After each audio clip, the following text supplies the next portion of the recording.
So here we are, the posh English speaking boys who know nothing about Pakistan cricket and yet talk about everything. And so, look, we can go into the details of what happened to Pakistan cricket and maybe we'll do another episode on that because there's just too much to discuss. But we're pretty much at the end of the Super 8s. I mean, when we're recording this, I think there's only one game left, West Indies, Afghanistan, which is a formality in any case. So, not really much to say. But we'll kind of review what's happened. Obviously, touch on Pakistan and their rather disappointing performance, and their most recent phenomenal victory against Ireland, an absolute thriller. Great win for Pakistan. uh, and also going forward in the remaining T20 World Cup, the Super Eights, and beyond that, how we see things shaping up. I've got Moin here with me. Um, Moin, happy as ever. Finally, that it's officially done from a Pakistani perspective. You know, the feeling I have is, when you rip a band-aid off, and there's a sense of dread before it happens, but a sense of relief when it does happen. That's exactly what I felt. I'm like, it's done, it's over. When the game against Ireland was on, I was actually getting a bit annoyed during the first half. I'm like, oh, my Pakistan can be this good. Like, why can't they be like? Why do they show up when it's all finished? Like, the way Shine Fidi was celebrating, the way everybody was just jumping on each other, and like, I was a bit like, where was this intensity when it really mattered? And then when Pakistan came out to chase, I was like, right. And that's why we're on our next flight home to Lahore. Like, it is, it made me feel obviously a lot better that I think we got the result that we deserved, right? You know, and with Pakistan 7 wickets down, at one point I wasn't sure we were going to win, which would have been even more embarrassing and may have put our qualification chances at risk for the next T20 World Cup. But that is sorted. So I guess if you told me at the start that look, Pakistan is going to be out either way, what is your ideal outcome of this match against Ireland? I would say, look, I'd want Pakistan to win for the qualification, but I don't want it to be like the most comprehensive victory ever that makes you harbor those thoughts of what if, what if Pakistan did this 2 matches ago? What if Pakistan did this against India? Those what ifs really kill you as a Pakistani fan. So you would, I would have said, I would have wanted something just like I got a scrappy Pakistan win that at some points threatened to look a lot worse than it ended up being. That so I'm broadly satisfied, and I totally agree with you, Zai. Like, I think we've talked about Pakistan so much over the last couple of episodes. I'm tired of talking about them. We are going to do a big video on our review and our post mortem and what should happen. But I think right now this tournament is still alive and kicking, and we've got a really really exciting Super 8 to look forward to. And one that I have to say, barring the fact that it's Pakistan that misses out for obvious reasons because of numbers and viewership, but putting that aside, if you told the ICC at the start of the tournament you will have two big teams not make it, in favor of two unfancied sort of minnows who've actually punched way above their weight, they would have taken it. Especially Yeah. given one of them is the USA, which is where cricket is being promoted. Just a shame it comes at the expense of um, a cricket loving country. Yeah. And look, obviously, there is a bit of surprise, but maybe not for New Zealand to get knocked out as well because everybody has them, never really rates them, and they always end up qualifying for the semis. But this time, finally, You jinxed them, Zahid. You jinxed them. You I did. predicted that they're going to win this semi final, and the confidence with which you said it, you're like, you know what, it's New Zealand. And I was like, yep, Yeah, you jinxed them. I picked them over Australia for all teams, who have probably been one of two teams that have looked very strong, pretty much flawless, I guess. Um, but look, I was actually surprised by how I wouldn't say bad. Yes, that Afghanistan game you can say was a one-off, but even in the West Indies game, right, New Zealand had them 110 for 9, and then they still lost it from there. So yeah, I'm sure they'll be very disappointed. But serves them right, for sending their C team to Pakistan and then their A team getting knocked out. Exactly that. I mean, karma. Yeah. Karma's bitch. Yeah. So, but like, let's go into the wider, I guess, analysis of the World Cup. Maybe let's start off with the qualifying rounds of the super, not super, the group stages. Obviously, Pakistan, New Zealand, the biggest disappointments. We've discussed Pakistan at length. New Zealand, we've touched upon a little bit. I mean, for me, obviously, the biggest surprise or the kind of biggest the team I've been impressed with the most is obviously Afghanistan. Um, let's see what they do against the West Indies. It's a dead rubber. I'm not sure it really matters, but they've found a way to make it work with the team that they've got. They may would have probably they would have struggled a bit in the US given the seaming conditions, but the fact that they had their games in the West Indies, their spinners have been phenomenal. Gurbaz at the top, and it just worked out really, really well for them. And they are in a tough group with India and Australia, but you never know. You know, it's all credit to obviously the players, but also Jonathan Trott. And also to be fair to the Afghanistan cricket board, right? They persisted with Jonathan Trott. Unlike other boards that have chopped and changed, there was a process, right? From 2019 or 21 till now, there's been a process aimed at improving Afghanistan's batting. The bowling has always been there. It's maybe you could have argued at one point it was a bit monodimensional, which now with Faruqi there, who could well be, one of the bowlers of the tournament. Um, Now it's a lot more multidimensional. It is spin led, but I think now the Pacers sort of give really good support. But it's the batting. It's the batting from, they were over reliant on one or two players, but suddenly, you know, they come out with a plan. You know, it seems as if they have a template, they have a score in mind when they bat first, and, they rally around each other.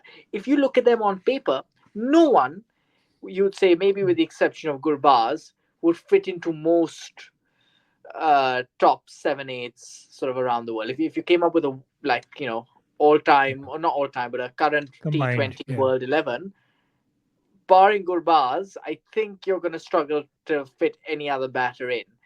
But the important thing is the emphasis on strike rates, right? It's not, averages don't matter so much. They just come out there, they start playing with positive intent.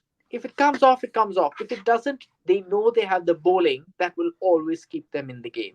It's that self belief which gives them that freedom to have a more aggressive mindset, right? And I think Trot has definitely inculcated it in them. It wasn't always like this. I still remember, like, the 2019 World Cup, a few games where they lost it with the bat because they lost their way a little. They got a bit nervous. But since 21, they have always been competitive, and I think that's just a testament to how well they've sort of developed as a country and as a cricketing sort Yeah. of nation. Yeah, I mean, you've seen their improvement, right? I mean, they've obviously from a Pakistan point of view again, they've driven Pakistan close loads of times, and they finally got over the line in. Well, actually, people tend to ignore that series in was it March 22 or when Afghanistan? The was it probably a weaker Pakistan team, but still Afghanistan beat Pakistan in the You're T20 series, talking right? about when Shadab Khan was captain. Yeah, exactly. Yeah. So that was probably their first, big win, and then obviously they beat Pakistan in the World Cup. They beat England in the World Cup. So they really made big strides. They nearly beat Australia, obviously, in that Glenn Maxwell match. So I mean, there's I mean, been tangible, there's been tangible improvement, right? It's not like they're performing well, but still not getting over the line. They're actually getting results, and completely agree. Whatever they've got has been very well deserved. I mean, the other teams, Australia, India, not much to say about them. They've done pretty much what was expected of them. I don't think they've done anything extraordinary. I mean, they've probably been the two standout teams, but you wouldn't have expected anything less. Sri Lanka which again, another was it Australia and what other team did you mention? India. Oh, I disagree with that actually. Really? I think with India, it's one of those cases where, look, they're great on paper, but Yeah. Pakistan made them look better than they did. Right now, just imagine a hypothetical scenario where Pakistan actually won that game, as it was looking like it might happen at the halfway mark in Pakistan's innings, right?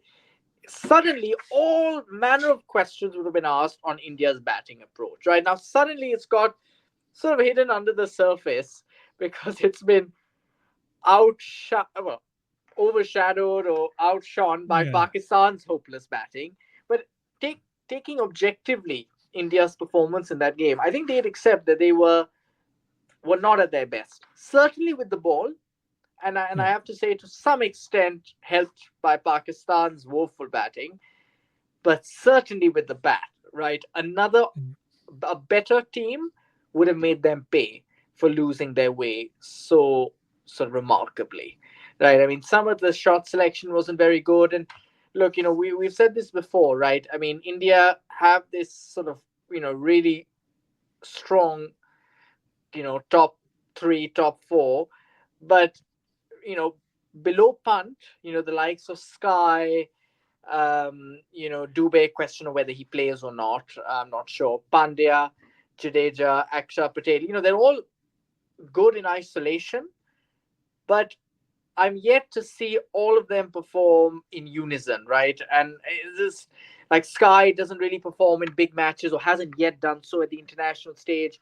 Pandya certainly has got his mojo back with the ball, but that consistency with the bat, you still sort of, keep him in that sort of yeah. number five. Axar and Jadeja, who I have to say, contrary to the other two, they do, come good, especially Jadeja in big matches. But again, as the opposition, you know that you can get them out. They can be found out. They may not have the best technique. And I just think that batting is a little untested. And where it has been tested, it hasn't quite succeeded. Been sort of it's been sort of tapered over the cracks by some phenomenal performances Yeah. by Bumrah or to an Yeah. extent Punt as well. Right. So for me, India is not yet there. I think Australia are clear in a way the most comprehensive team, and I'd actually say Afghanistan come at sort of close. I wouldn't say close, but come at second, in Yeah. my opinion. Yeah. And look, I mean, obviously, yes, you mentioned India's batting was obviously Virat Kohli scoring a grand total of 6 runs in 3 innings or 7 runs in 3 innings. Probably the biggest. I think that has gone under the radar because India has won. If they'd lost a game or two, then obviously that would have been a bit more magnified. Absolutely, Moving absolutely. into to the top of the order hasn't really worked out. But at the end of the day, look, I think they played all three of their games in New York. Um, and look, there is that caveat that look, the conditions are not suitable, and everybody struggled, and so from that point of view, look, yes, their batting has struggled on paper, but I wouldn't read too much into it. I think you'll see a different batting performance in the West Indies, where it's still not pristine batting conditions, but still it'll be a slightly better. We've seen a couple of scores of 200 plus in the West Indian conditions. Yeah, They're my playing they're playing Afghanistan, I think, in Barbados is their first game. I think, yeah, we will see a bit more then, but yeah, I still wouldn't question them too much. I think they've still, no, and no, completely. Yeah, no, I agree the with that. law of averages. The law of averages kind of points towards a big Virat Kohli, 80 or 90, I especially against Afghanistan. you know, the law of averages works for nearly everyone other than our nearest and dearest Babar Azam. Of I mean, course. you know, uh, Yeah. but yes, Yeah. look, I agree to an extent. I just make 2 points. One is I still don't think they fielded their best bowling attack because Kuldeep Yadav hasn't played, and I know there's that question of a longer tail when he does play. So that's just a question of balance. And against stronger oppositions, will you miss that X factor that that Kuldeep brings? Potentially, especially in West Indian tracks. Now, I think they will play Kuldeep in West Indies. Yeah. That's my what I think they'll do rather than go with two left arm spinners because they have to attack with spin, where it's different in New York. Second point is I have just felt that the Indian batting unit, for the first time, has felt a bit unclear in terms of roles assigned to each player. Ever since Virat Kohli has been promoted to open the innings with Rohit Sharma, suddenly I just think there's a bit of confusion. Like Yeah. Axar Patel was promoted against Pakistan. Is that something you want to continue? Is it for the left hand, right hand? But then you've got others. You've got Dubey and you had Jadeja there, right? Is Dubey even bowling? If he's not bowling, does he even need to be in the team? Yeah. There's Jaiswal sitting there. There's Sanju Samson there. So you have all these questions, and I just don't fully understand the roles of numbers 4 to 7 in that team. They're all very similar, yes, to varying skills and abilities, Sky being the most explosive of them all. But I just sometimes feel like they try to demote Pandya when they lose a couple of early wickets because they feel, oh, too early to send him in. And Yeah. they'll say the same thing about maybe Sky. So suddenly they both fall in the same bucket, right? Oh no, it's too early for Sky, it's too early for Pandya. And then you're left to go with your number six, number sevens, and you're like, Yeah. oh well, Jadeja, oh he could come in handy towards the end. Okay, let's send Akshar Patel. Do you see what I mean? I feel that they're sort of assigned very similar roles, and yes, it's all hunky dory when India are like 100 for 1, Yeah. and then lose their second wicket. But in more real circumstances, when they're in a spot of bother, I don't think there's anyone that India trusts to bail them out after punt, right? So they have Yeah. to hope that Akshar Patel does, breaks the shackles before they Yeah. release Sky and Pandya, and that won't always work, especially if Akshar doesn't play. Yeah. Look, again, yeah, the caveat, I guess, is also they've had bad starts, right? Kohli's been dismissed early. In an ideal situation where conditions are slightly better, you probably expect them to at least bat 4 or 5 overs, and then that kind of changes the equation completely. Yeah, So, so yeah, look, no doubt. Obviously, it's not been ideal, but still, I mean, nothing alarming to be honest. I mean, they've what 3 out of 3. I mean, they couldn't obviously fourth match got abandoned. Not much they could have done, but yeah, Kohli's form might be a question mark for some people, but I think he'll come good. Um, and yeah, Australia obviously have been phenomenal. That Scotland game was a bit of a hiccup, but Stoinis and Co got them over the line. Yeah, I mean, someone always just steps up and does it for them, right? So that's it. Someone, it's like they're born to win matches, right? They know, it's that belief, yeah, right? They don't ever think, oh my god, we're gonna lose this match, or what if we lose this match? They'll be like, okay, how are we gonna win this match? It's clear that that's mm, their body language. Like, how are we going to win? yeah, You know, um, and that's the way they approach it. Marcus yeah, Stoin is excellent, right? Like, I mean, who could have predicted that? There was a time when you were like, oh, like he's not centrally contracted, I believe, anymore, right? So that's a clear sign that there's a yeah, passing of the guard here. But like you know, and to think that a couple of years ago he wasn't even in their first 11. yeah. I mean, and then plus, given how much competition they have in that, I mean, it's Yeah, a real commodity in international cricket, right? Like a pace bowling, seam bowling all rounder. But Australia have so many of them. Mitchell so Marsh many. doesn't really bowl much, but there's him, there's Cameron Green, there's Stoinis. So I mean, and no, obviously India have Hardik Pandya, but then there's nobody else really of that caliber anywhere else in world cricket. And yet Stoinis finds a way to kind of make it and perform well. And he doesn't bat at 7 or 8 to finish a game. He bats at 4 or 5, and sometimes coming in when they've lost a couple of wickets early. So uh, absolutely, I mean, I've always, I don't know, for some reason I've never really rated him as you know tier one, but I think he's pretty much there now in the T20 format. And if it's not him, then it's with the ball. Adam Zampa's always been there. He always does it. The England game. Excellent ball. Excellent. I mean, just whenever you need a wicket, and I mean, Pakistan are like prime victims of this. Like whenever Australia need a wicket, things are going against them. Zampa comes in and always gets you one or two, and that completely flips the game around, as it was the case in the England game. And it's just that confidence to go out there and keep doing it again and again, Yeah. rather than someone like Shadab Khan. Sorry to name drop Pakistanis again, who gets smashed for six first ball, even when you've got the opposition under the pump. And even against a team that you're expected to hammer home, right? I Yeah. mean, just. But look, let's just think a little about Marcus Stoinis. I think the one point I make is the reason why he's never been elevated to tier one up until now, you'd say, is because every time after two really good performances, he'd have a string of really poor performances where he looks clueless with the bat. Yeah. He can't middle the ball. He looks clueless against spin in particular.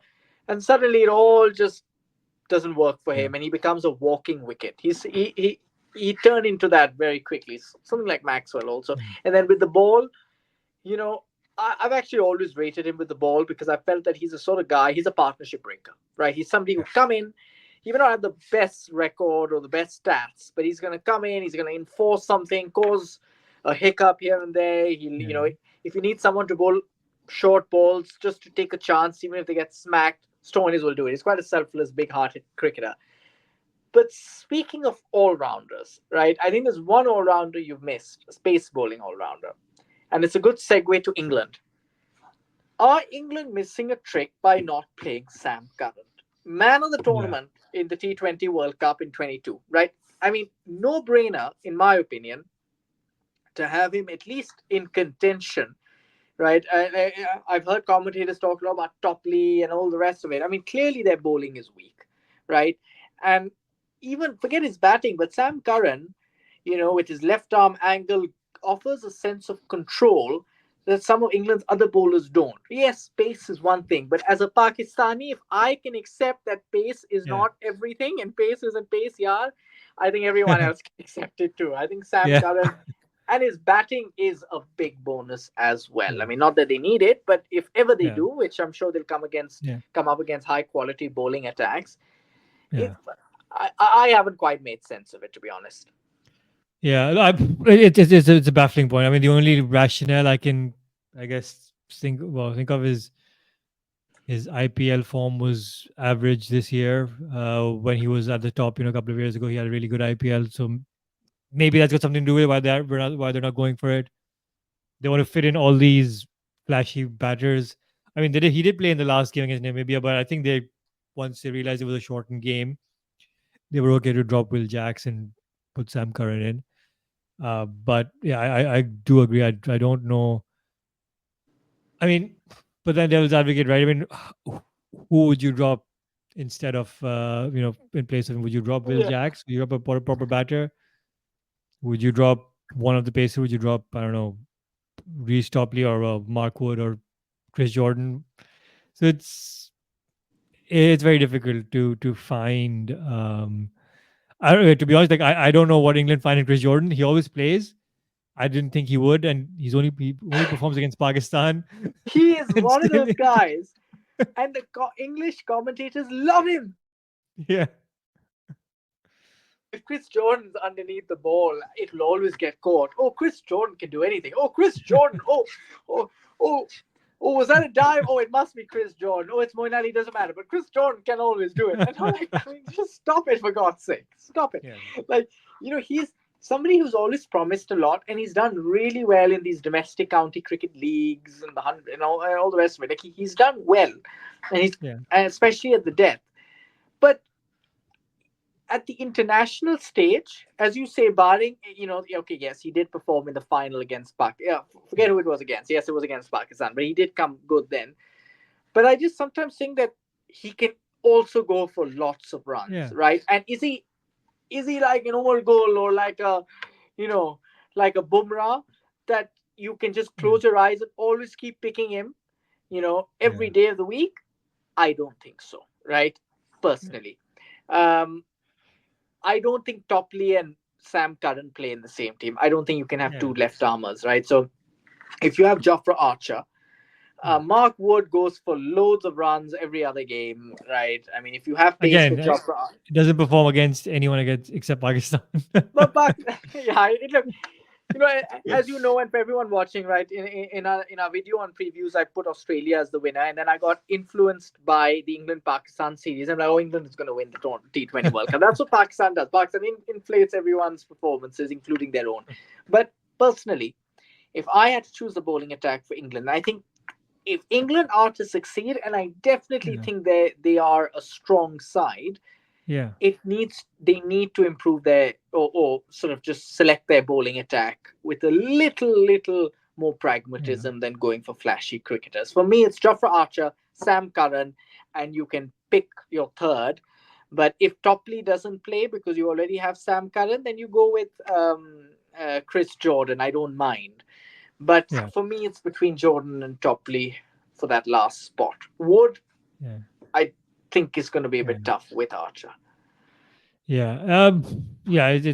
It's tough. I mean, but I think coming on to.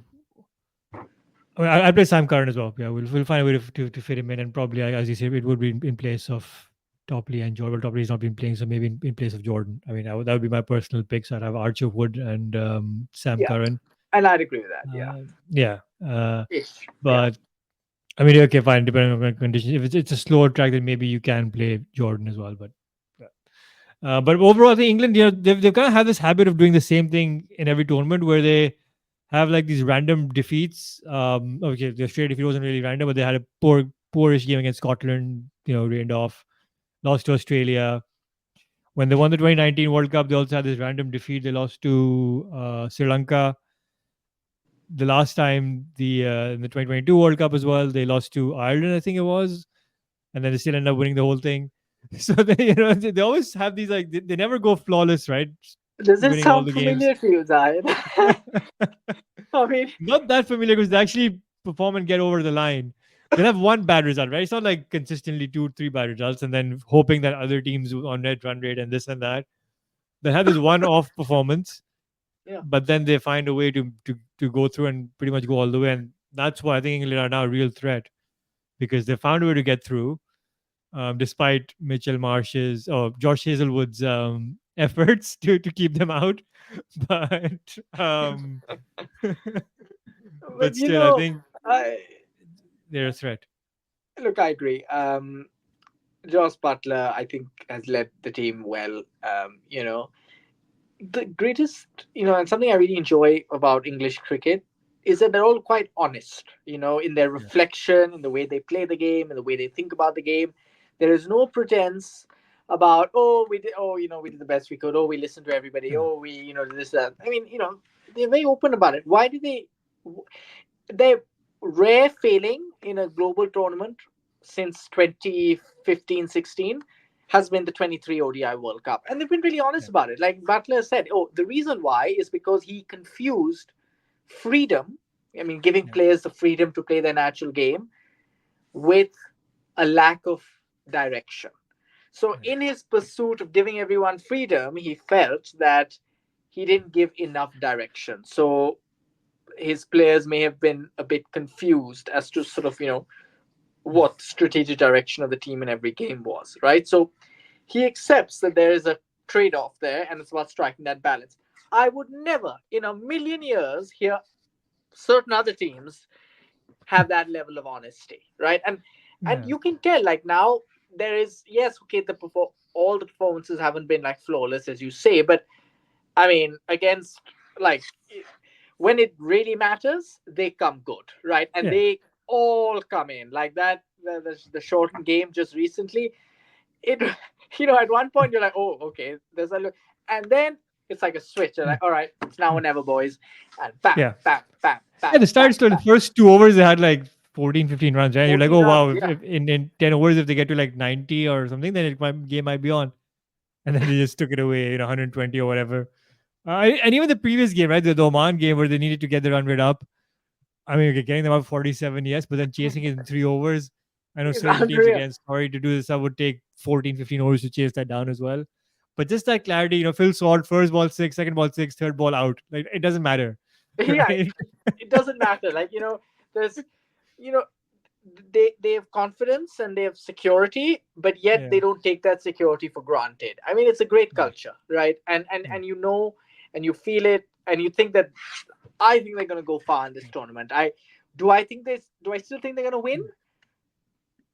Maybe not. Or yeah, but I certainly think they'll be a semi-finalist. And as you know, in the yeah. semi-finals onwards, anything can happen. Yeah. I mean, I think, yeah, they're in a tough, they're probably in a tougher group. They've got West Indies and South Africa to contend with, and the USA, of course. But I mean, I still Well, back them. Yeah, Yeah, I mean the other group also has I mean, it's India, India, Australia, Bangladesh, and Australia. Afghanistan, right? I'd rather be in that group too. I mean, if you're India, Well, Australia, it depends on who you yeah, replace, right? If you're replacing Bangladesh or Afghanistan, I don't think you want to be in India and Australia. yeah, So it of course, depends, right? So yeah, I completely concur with that. Look, I think ultimately, right, there's another tournament dark horse that we haven't really talked about, who I think have also been pretty good, right? In fact, I said earlier Afghanistan was second to Australia, but what about South Africa, right? Now, in the past, the criticism with South Africa is they always tend to win one sided, but when yeah, it gets really close, they bottle it. yeah, In fairness to them, a lot of their games have gone close, maybe unnecessarily close, but yeah, they've always come out, right? Someone has yeah, stepped up, mainly Klaassen, Miller, you know, yeah, right? And I definitely think they've got the team that can go all the way, right? I mean, forget who I predict. In terms of who I'll be supporting, I mean, it's about time, right? I mean, this is a yeah, solid team, and in sort of, I know they need to switch on their sort of performances in terms of consistency a little, and not lose their way during matches because better teams yeah, will call them out for it. But like, I think when push comes to shove, they're gonna make their big names count for something, and I just think they've got a complete yeah, team. My only worry is, look, Maharaj has done a lot of the heavy lifting with the ball. and Do I think he's as good a bowler as his stats currently in this World Cup have shown him to be? I'm not sure because I do think against better quality opposition, he could be deemed a bit one-dimensional. Right, yeah, just an observation from my end. Like if you think of the best spinners going around in the world, Maharaj won't be in your top five. So yeah, my only question is whether that becomes a problem, and especially given the others aren't picking up the same volume of wickets as you'd want. yeah. Yeah, look, I think South Africa again similar to India in a way they've been slightly hard done by because of the conditions that they've played in. So they haven't been able to show that free flowing batting that we've been talking about, or we had been talking about. The top two and then the middle order of Stubbs, Miller, Klassen. But yeah, Miller's shown a different style of game and he's gotten them over the line a couple of times. So that's again shown that they've got they're mentally they're switched on this tournament. Maharaj, I agree. Those two full tosses against Bangladesh at the end, how things could have been very different. No, But absolutely, yeah. I mean, while we're on South Africa, yeah, I'll come back to them a little bit. But that group was probably again a very tricky group. They had the Netherlands, of course. There was Sri Lanka in that group against Sri Lanka. Overall, been a disappointing. They've been disappointing. Didn't get over the line. Potentially hard done by logistics and whatever because they have to travel like 10,000 miles to play all their matches. So So, um, and to be honest, okay, I don't think they won a lot of games, but Nepal, actually they didn't win any game actually. But Nepal, obviously, they gave a good fight. They nearly beat South Africa. They got Bangladesh out for 100 and some 105, 106. I think they ended up losing that game, but still, I think they've shown some potential. Obviously, Lamichane, who couldn't get his US documentation sorted, but it was playing in the West Indies leg. So maybe if he was there for the US ones, then that might have been a different story. But yeah, so impressive performance by them. But South Africa, look, I again, it's tricky, right? Because for them, it'll probably come down to I'm assuming England's going to go through in that group for sure, and then you've got West Indies and South Africa, one of those two.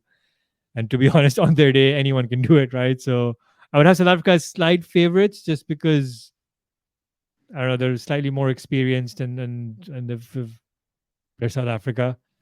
But you could very easily see the West Indies also because of home advantage and all that going over the yeah, line and heartbreak for South Africa again. But if I had to back one team, I'd go South Africa. yeah. I mean, let's go for a semi prediction. So I'm gonna go with right. I mean, it's pretty I'm gonna easy now, go. isn't it? Well, it's a bit easy, isn't it? Yes, but look, I'm there. Like my semi picks stay intact. India, Australia, England, South Africa. But the way it's gonna pan out, in my opinion, it's gonna be England, India, Australia, South Africa. So we've so, definitely seen. so England, India, you're saying will be England one and India two in their group, or Correct, the other way around? correct, correct. England won, India two. So you're predicting Australia to beat India in the group I stages. am pitting Australia to beat India. Yes, Yeah. in the group stage. Right, whether that happens in a later stage, I don't know. Yeah. But I'm pitting Australia, and I think India England will be a repeat of 2022, and Australia versus South Africa. South Africa. We've seen The it many tragedy times before. semi-final. The perennial. Oh my God. Oh yes. But I mean, yeah. Look, my heart wants South Africa to go through, but I think it's going to be Australia that'll make it. That one may be easier to predict, but India, England. Um, I'm going to be a bit bold and go England. I'm Oh wow. It's a big call. I mean, look, I think it's most likely to be India, Australia, but I want to mix things up and just Yeah. be a little controversial Yeah. and go England. Yeah, I mean, India Australia is probably the favorites final, right? 100%. So Yeah. it's but like I said, England, you just now that they are on their upward trajectory, I think they can. I wouldn't say surprise anyone, but I think they can go all the way. But I do agree that they've got a very good chance. The one thing I'd say is I feel for Afghanistan a little bit. I think it would have been in their personal interest had New Zealand qualified ahead of the West Indies, because then they would have been in the other group. Um, and I think they would have had a better chance of beating someone like a South Africa or an England, uh, rather than India and Australia. A South Africa Which, or an England or a Pakistan or yeah, USA, for exactly, sure. For exactly, sure. They've exactly. got the tough one, right? They've got the Um, scars of Australia. They've got the best spin batters yeah, in and India. India who always whip them anyway. So, So, yeah, it's going to be a bit um, tough for them. Yeah. so Brian Lara's prediction, as bold as it was, I think it might not come true of Afghanistan making it to the top four.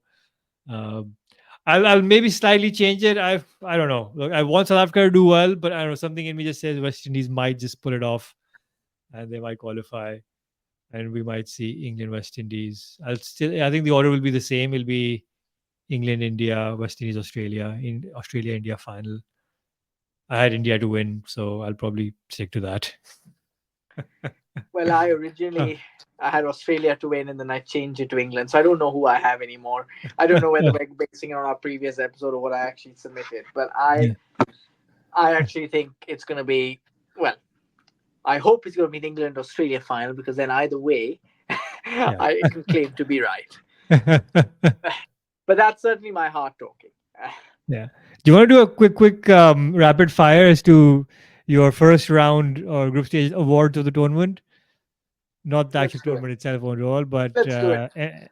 MVP Stoinis, Stoinis. Yeah, I was going to go the no same. question. Yeah, Best batter that's tough. But Gurbaz, I guess. Gurbaz. I mean, I thought Yeah. of Miller. I think he had two match-winning performances, but I go Gurbaz. Gurbaz. Yeah. Yeah. Best bowler Bumrah. Bumrah. I mean Faruqi as well, I guess, is the other one. Uh, Lockie Ferguson for what he I did mean, against. okay, then just throw in all your dead rubbers. Throw in China Brady for that one.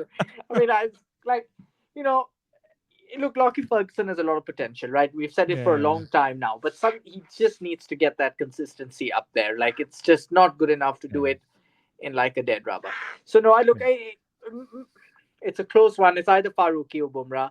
You may argue Right. Faruqi because he's done it in tougher conditions. Yeah. And against probably better opposition. I mean, it's not Bumrah's fault, obviously, but No, no, uh, but all but but yeah, the I'd hate go and with. the bitterness and resentment is coming out of everything that we're saying. But yes, um, I mean, I was going to say biggest disappointment apart from Pakistan and New Zealand.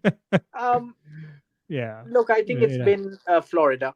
I just say Florida. yeah, I think it's not always necessarily been Florida's fault. I mean, the no one could have predicted yeah, the unexpected, unusual floods, but yeah, and the rain, etc. But I do think the given it's a world global tournament, the drainage could have been better, because in most cases there wasn't any yeah, rain during the actual playing time. It was just that it didn't dry quick enough. So I'd say Florida. yeah. Yeah, fair enough. um, what's your moment of the World Cup been so far? Whether it's a dismissal or a shot or a Look, I think, even though it's come against us, the clear moment is USA defeating Pakistan not once but twice, taking Mm. us to the taking us to a super over, which was a win for them, although they should have beaten us comprehensively in the game, in the regular game, and then thrashing us in the super over. I think Mm. USA, led by that software engineer from Oracle, who has absolutely exploded in his popularity, Yeah, yeah, much like I hope Gully to Gully would yeah. be. But but anyways, yeah, Yeah, that's that. That's yeah. clear and away I'd the moment of tournament. yeah, of course. I mean, I'd obviously that's kind of the more mainstream answer. I'd be a bit more not niche, but I'd be a bit more specific. The India Pakistan game that Akshay Patel over to Imad Wasim. That for me, from a Pakistan point of view, the biggest disappointment, but also the moment of the World Cup because that till after it was really after that over, you felt like India is kind of more on top really because before that Pakistan, there was run a ball or one or two difference, and then that those four dot balls. So I'd go I'd go with that.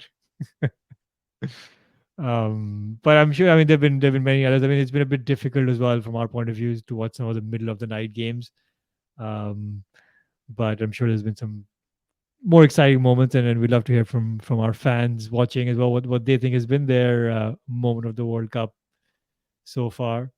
Um, Last question from me. Rapid fire. What is one rule about this World Cup, whether it's the playing rules or whether it's tournament rules or whatever, that you change? um,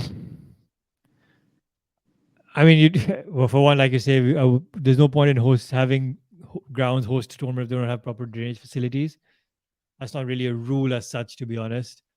Um, well, of course, that South Africa Bangladesh thing where the DRS and the LBW for going for four, all of that, they need to fix that somehow. I don't know how They they do do need. it. We always called it. We've called it for a long time that someone's going to call that out, and it's going to be in a final in a, with India or in Australia or in England playing, and suddenly everyone's going to take notice. But Yeah, for me, this whole concept of seedings, so where yeah, you oh, end of up in the course. group, has no impact on the Super 8 as long as you make it.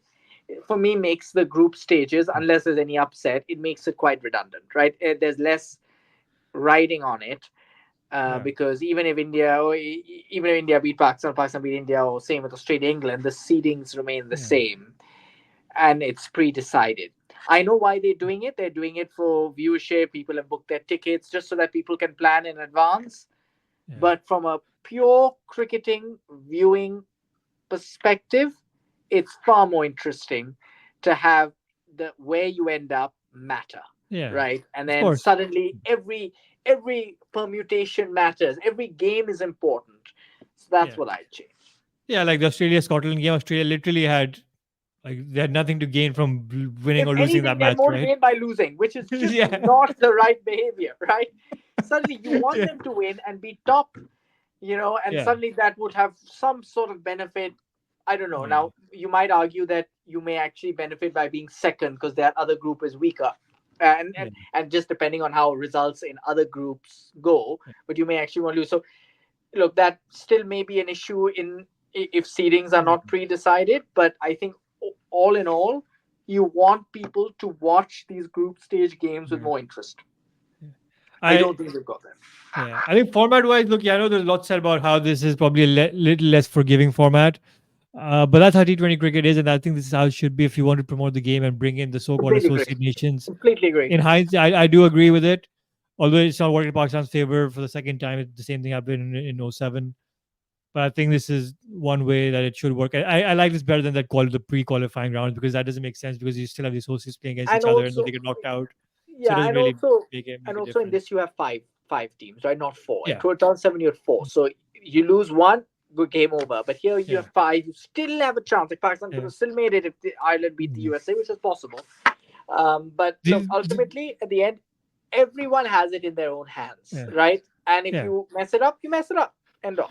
The only thing I would do actually is get rid of the Super 8s format. I don't know why I know they want to elongate the tournament or whatever, and they want to have better matches. I would just go straight quarterfinals. If you've got eight Oh, teams, why I would you have a disagree Super with that. 8? Oh, no, no, no. Just As much have as and that way you can also have one versus two, right? Because here you've got two groups, so you'll have any group you have, you'll have I one, get it. one, two, two. No, I know So there you you're have one making it like versus the two, world. one versus two, I agree. Like you're and making like the quarter football World Cup. semi-final done. Yeah, Yeah, that's how it should yeah, yeah, be. like the football World Cup. So if you're second, you play Mm. the first in the other group, so that's a Yeah, disadvantage too. Yeah, the only issue with that is you want like look the ultimate in ODI cricket at least the ultimate format was every team plays every team. You can't have that in T20 cricket because you want to promote the game. That's fair, but I think if you do quarterfinals and all, then you every team plays very few games, so you don't get a measure of who the best is. So in the Super 8, you at least get some semblance of you playing a number of games before it decides who makes it through to the semis. So for me, I think that edges it for me in terms of compared to quarterfinals. fair enough. Yeah, look, yeah, I guess it's just elongated tournament a little bit. I just like the That's it. Yeah. quarterfinal format. It's easier, simpler to But follow. in But that case, I'd question why you have some days with one random game when you could yeah, easily have three, 4 games, three games, maybe not four is too many, but yeah, 3 games a day. Even if they're at the same time, like, like at least in the yeah, initial, this group stage, you can have some concurrent games. But that's for me. yeah. Yeah. Um, Look, Yeah, there you it have it, is. man. Yeah, yeah. It's always gonna be a problem, right? Sorry, just last group game or whatever. You always know which team knows what they have to do, exactly what they have to do. But for viewership reasons and whatever, it's just difficult to have concurrent games, especially in a five group, right? Because then one team will always not be playing the last game. If you have four or six, then at least you'll have two teams playing each other at the same time. Yeah, but But then if you you have can five in easily a group, have, then there's no way you can have all the teams playing at the same time. yeah, I think but you can have matches from other groups happening at the same time. Yeah, that you can have. But Uh, yeah. if only the ICC would think that far, except for No, no, no, no, no. I think the next thing is just once a massive rule gets exposed, and suddenly Hmm. the reactions and the sort of catching up begins. But look, Zaid, look, there you have it. We are in the business end of the T20 World Cup. It promises to be sort of lots of exciting action coming up. I think we have our clear favorites. Let us know what your favorites are in the comments box. Look, it's T20 cricket. Like we haven't given much airtime to the USA, but even they could come out and just spring a few upsets. I won't put it past them, right? I mean, Yeah. and then the guy from Oracle will probably just have to extend his holiday even further. But there you have it. Look, Yeah, I don't think he'll have to but worry about holidays after he's going to get his IPL no, no, no. He contract and gets his stuff. So IPL contract. No, no, I agree with that. But I think the one thing is you have the perfect Super 8. You've got big, big hitting, hard hitting, explosive names on one hand, and then you've got part timers effectively who dare to dream, right? And that for me is exactly how you yeah, know envision a tournament to be. So let's hope the rest of the tournament lives up to expectation, and the tournament picks up in pace. Zaid, look forward to speaking again.